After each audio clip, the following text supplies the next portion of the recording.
So my name is Alex Bondarev. I'm the singer in A Moment's Worth.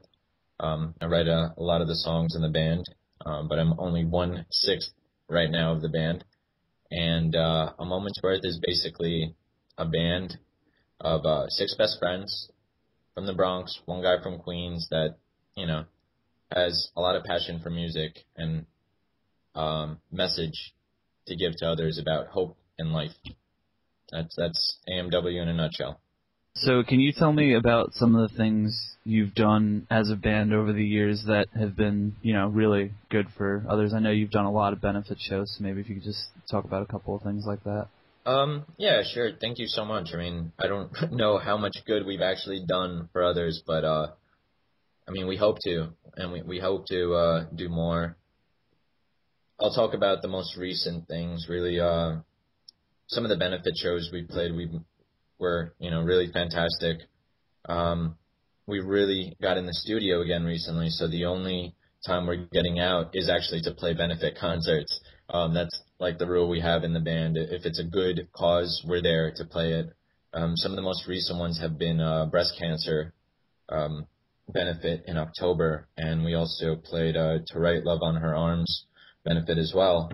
Both were really, really cool events and raised a lot of money for good causes.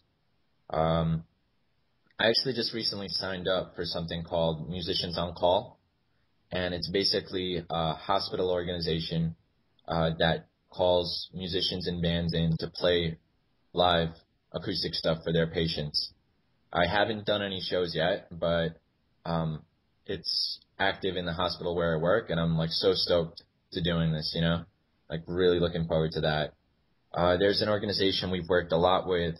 They've really helped us out more than anything. They're called Elfenworks, and they're all rooted in charitable causes. Basically, they recognize people that are doing good out there, and they bring light to those people. They help get them funding, get them attention, get them awareness. They really do a lot of good. So we've been very fortunate to kind of be working with them. And probably the latest thing that we're doing, which we'll talk about, is the Neil Armstrong Dilemma. Our newest single is basically an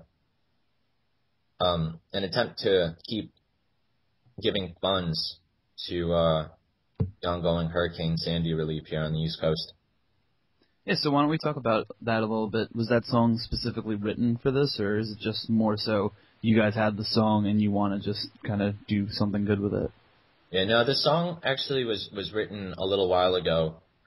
It's called the Neil Armstrong Dilemma because I had a dream where I basically saw Neil Armstrong and he was talking in an old 60s kind of video cast.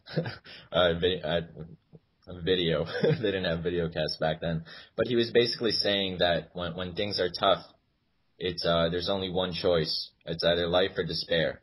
And I woke up in the middle of the night and kind of penned the idea for the song down. Really had to get it and showed the guys the next day. And we started working on it for the new album. As soon as the stuff with the storm hit, though, and just talking to Vin, who showed me, and he was like, there's so much damage going on. We all saw what was happening here. So we really wanted to contribute something good to that. And that song kind of works. The message of that song, what that song's about, I think kind of resonates for what's going on and the help people have been contributing. Definitely. So how do you guys plan on marketing this song to raise money? Basically, we're launching it today. Actually, our mailing listers are going to get it first, and we're going to launch it on our Bandcamp website. We're asking people to donate $1.29 for the song because the storm hit on October 29th. So people can donate more if they want, and every single dollar, every single cent we make will go towards the cause. That's great. Have you guys ever done anything like this in the past, or is this your first time? This is our first time.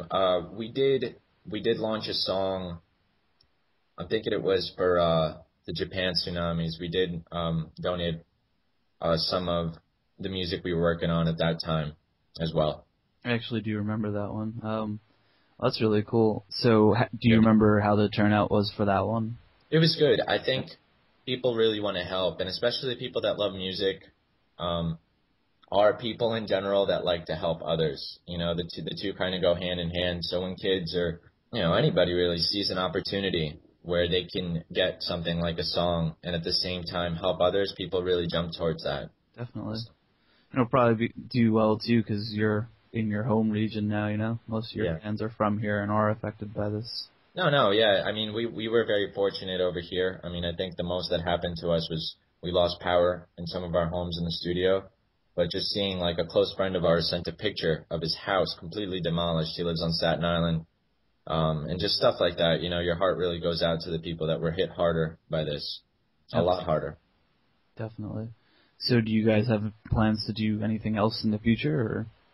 Yeah, right now we're just going to keep working on our album. We're going to keep promoting our music and try to do really as much good with it as we can, We really believe in what we're doing. We're very passionate about it, and we've been doing this for so long, so we'll up the effort, up the passion, and just, keep it going. Do you think you'll do anything else specific for Hurricane Sandy in the future, or do you think this will be like your big thing? Hopefully, I think soon we're talking about setting up a show in the very near future to raise funds for it as well. So that's great. For that, yeah, that's really great. So I know Bronx Underground did do a canned food drive for it recently. They did, yeah. So patent pending last week. Yeah. But I think they're amazing. Absolutely. But I think between this song and you guys doing a show, I think you guys can definitely make a difference. Thank you. I think every little bit helps. Thanks, Lou. Yeah, man. So, trying to think of, because I've been following you guys since like 2006. Thank you. So I'm trying to remember in the past some other cool things that you guys have done like along these lines that I could like ask you a question about. So I guess, do you have anything that, like any particular ones in the past that sticks out in your mind that you'd like to talk about? Let me think for a sec. There's a benefit we played a couple of years ago for Jacoby Hospital. Oh, yeah? Yeah, and it was also another hurricane relief effort. That was really cool because you got to see a lot of patients from the hospital came out to the show, and we're just talking about how they were affected by this, how loved ones they have were, really. It's always a good thing, It's always a good thing whenever we do something like this. I don't think we've ever turned a benefit show down, so that's good. Yeah.